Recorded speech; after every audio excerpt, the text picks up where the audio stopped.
Hey my loves, this is stitch braid and there are different techniques and that you need to consider when you want to do a stitch braid for yourself or for your clients.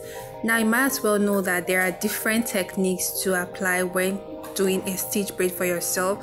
The first is to make sure that you are following every single step so that you do not miss out, because when you miss out a particular step, the rest of the hair would look very funny and messy.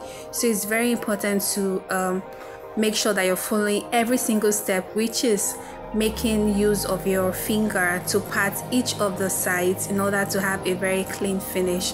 Now there are different styles to stitch braid, but this one here is an all back stitch braid. Now if you want to do this hairstyle, depending on what you actually want, if you have a long hair or you want to add some extensions to it, you can add some extensions. This varies depending on your client preference or depending on your preference, which is very important when you want to do a stitch braid.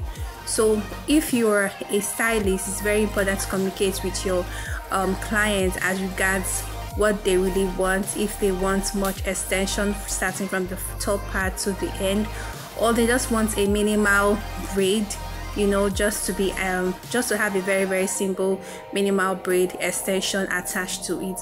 Anyways guys, overall I feel like this hair is very beautiful. What do you guys think about this? Rate it from 1 to 100 in the comment section. Bye.